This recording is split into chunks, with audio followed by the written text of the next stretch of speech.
प्रिय भक्तों, जय श्री राम। आज हम गीता प्रेस कल्याण के भक्तों की सच्ची कथाओं में आज हम सुना रहे हैं एक भक्त का अनुभव। वे महात्मा फिर नहीं मिले। मेरी उम्र लगभग 8 या 9 वर्ष की थी। उस समय गांव में कोई अस्पताल नहीं था और न कोई वैद्य या चिकित्सक ही था, और 2 महीने से मैं मलेरिया बुखार से पीड़ित था। मेरा शरीर पूर्ण रूप से जीर्ण हो चुका था, यानी मैं दुबला पतला था।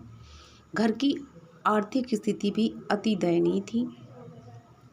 दीपावली की बात है, 2 या 3 दिन पूर्व शाम के 4 बजे त्योहार के कारण माँ अपने कच्चे घर को गोबर से लीप रही थी। जो बच्चा बीमार था तो वो कह रहे हैं कि माँ घर को गोबर से लीप रही थी, और हम लोग इतने गरीब थे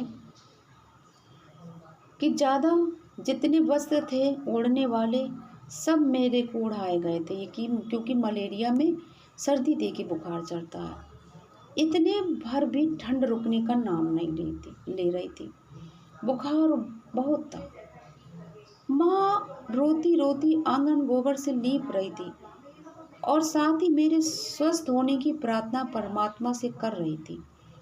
थोड़ी देर बाद घर पर एक महात्मा आए। माँ बोले, माँ मुझे कुछ अन्न दो।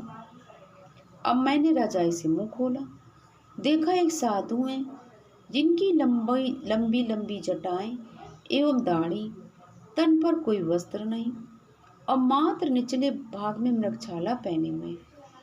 एक हाथ में तूमा कमंडलू है, गले में रुद्राक्ष की माला तथा जनेऊ धारण किए थे। मेरी माँ से साधु महाराज ने पूछा, माई क्यों रोती हो?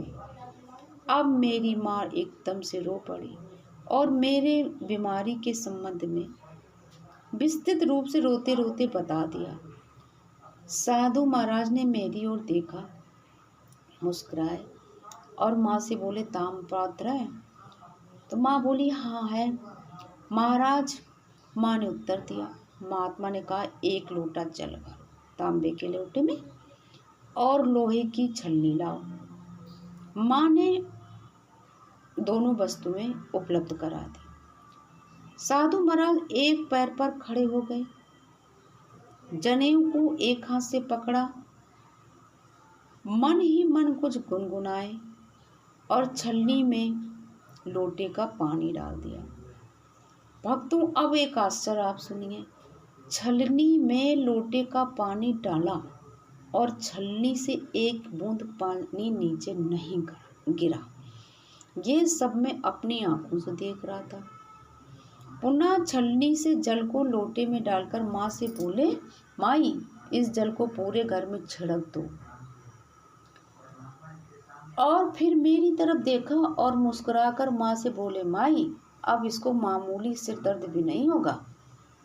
मेरी माँ अब जल लिया लोटे में, जल को छिड़कने चली गई।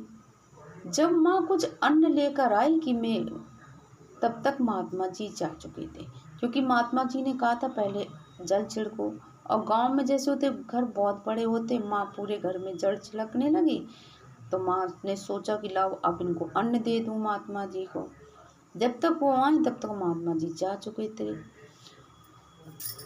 मात्र 30 घर का हमारा गांव था। माँ ने उसी समय सब जगह तलाशा, परंतु महात्मा जी नहीं मिले। तो वो लिख रहे हैं कि उस दिन से आज तक मैं 61 वर्ष का हो चुका हूँ। यानी कि जब ये मुझे बीमारी हुई थी तब मैं 8 या 9 साल का था, और आज की तारीख में मैं 61 वर्ष का हो चुका हूँ। कभी बीमार नहीं हुआ हूँ। परमात्मा ने मेरी माँ की प्रार्थना को सुन लिया। वे कितने दयालु हैं, कितने कृपालु हैं, वे निस्वार्थ कितना प्यार करते हैं। और मेरी माँ, क्योंकि मैं तो 8-9 साल का ही था, दिन रात भगवान से मेरे लिए प्रार्थना करती थी, क्योंकि 2 महीने का मलेरिया का बुखार जो भी जमा पूंजी थी वो ख़त्म हो गई थी। सिर्फ एकमात्र प्रभु का सहारा था, और मेरी माँ दिन रात रोती हुई प्रभु से प्रार्थना करती थी। प्रभु ने वह प्रार्थना सुनी और स्वयं भोलेनाथ मेरी बीमारी को ठीक करके चले गए। बोलिए जय श्री राम।